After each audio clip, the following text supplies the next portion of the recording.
Continuously খেলে যেতে চাই।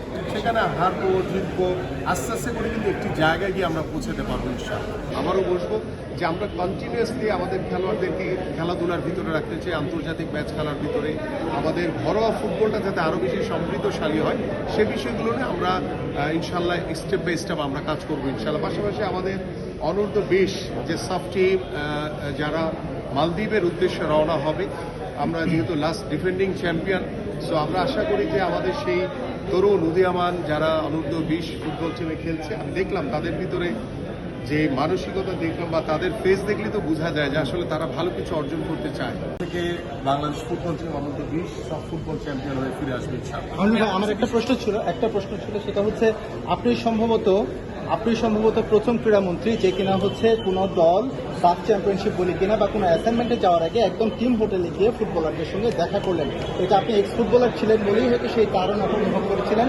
কদিন আগে আমাদের নারী ফুটবলাররা অস্ট্রেলিয়া গিয়ে খেলেছে, সেখানে ফুটবলার কিন্তু বলেছে ওইখানে মাঠ দেখে তারা চমকপ্রদ হয়ে গিয়েছে, তারা প্রত্যাশা করেছে, তাদের ভেতর থেকে তারা চাচ্ছে যে বাংলাদেশেও আমরা এই ধরনের ফ্যাসিলিটি চাই, এই ধরনের মাঠ চাই। আপনি এক্স ফুটবলার হিসেবে একেবারে ফুটবলারদের কাছে চলে এসেছেন, ফুটবলারদের এই আকুতিটা ভাই আপনি কতটা পূরণ করতে চান, কত দ্রুত করতে চান? আমি শতভাগ আপনার সাথে একমত।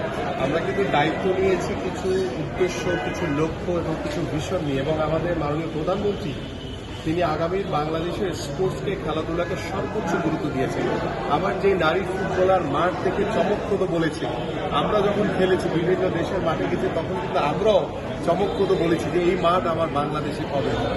সো আমরা ইতিমধ্যে কাজ শুরু করেছি। আমরা জানি যে আমরা বিএফএফ এর আদলে আমরা কিন্তু অলরেডি আমাদের সিলেট এবং চিটাগংয়ের যে আমরা মাঠগুলো আনুষ্ঠানিকভাবে তাদেরকে চুক্তির মাধ্যমে যে বরাদ্দ দেওয়া হবে, সো আমরা শুধু এই বরাদ্দ দেওয়ার বিষয় না, আমরা চাই যে সারা বাংলাদেশের প্রত্যেকটি জায়গায় যাতে ফুটবলের জন্য যাতে আলাদাই খেলার মাঠ থাকে সেই ব্যবস্থা ইনশাল্লাহ আমরা আমাদের জায়গা থেকে করার চেষ্টা করব। খেলোয়াড়দের যে একটি বিষয় রয়েছে যে পরিবারের যে ভরসা বা আস্থা, যেটার জন্য আমাদের পক্ষ থেকে সরকারের পক্ষ থেকে যা করণীয় আছে সর্বোচ্চটুকু আমরা করবো। কারণ আমাদের একটি ট্যাগলাইনই রয়েছে যে ক্রিয়া হলে পেশা পরিবার পাবে ভরসা।